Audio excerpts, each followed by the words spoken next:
This driveway was way too dark at night, and one simple upgrade made a huge difference. Today, we're replacing an old floodlight with a new one to make it brighter, safer, and easier to use. In this video, I'm going to show you how I installed this motion-activated floodlight. But first, here are the tools you'll need for this project. A utility knife, a non-contact voltage tester, a flathead or Phillips head screwdriver, a cordless power drill, a caulk gun with silicone sealant, and a ladder of your choice. First, turn off the power at the circuit breaker. Remove the old silicone sealant around the existing fixture. A lot of outdoor lights are caulked around the base to help keep water out. Use a utility knife carefully around the edges of the old fixture and cut through the old silicone bead. Then peel or scrape away as much of that old sealant as you can.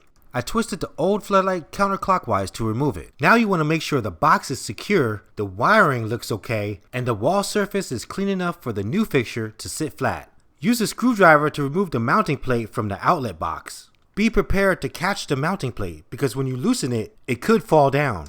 This is the time to remove any leftover old caulk or debris so the new mounting plate can sit properly. Make sure the box is secure, the wiring looks okay, and the wall surface is clean enough for the new fixture to sit flat. Install the mounting bracket to the outlet box using the supplied screws. Make sure the word front is facing forward on the bracket. Use your electric drill to tighten the screws, but don't over tighten or you'll bend the bracket. You also want the bracket to be lined up in the center of the box. This will help when having the new fixture centered on the box when you install it. These orange flat washers help to keep the plate level to the wall surface, and they help the screws stay tight to the electrical box so that it would not come off during various weather conditions.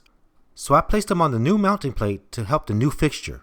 Now we're going to install the electrical wiring. Connect the wires from the house to the wires on the new light.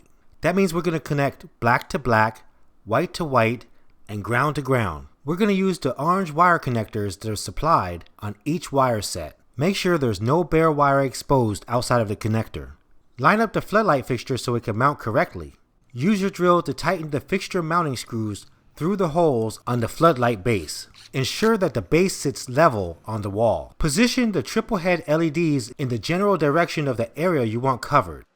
Adjust the range and coverage with the controls located at the bottom of the sensor. These floodlight controls are easy to use, and they have pictures to help you understand them. Point the LED lights towards the driveway, entry, garage, or walkway, wherever you actually need the coverage. Now that the light is mounted, the last installation step is sealing it back up.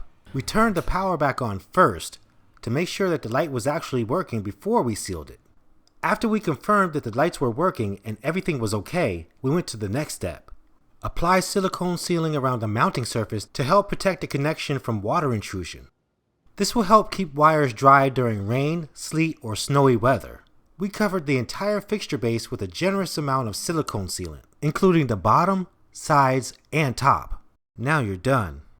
This is a motion-activated floodlight by Coda. We like it because it has 3 floodlights that are able to move. Depending on the setting, the motion sensor can sense when we're coming down the street or when we're almost in front of the house. And when we're leaving the house, it senses when our garage is rolling up.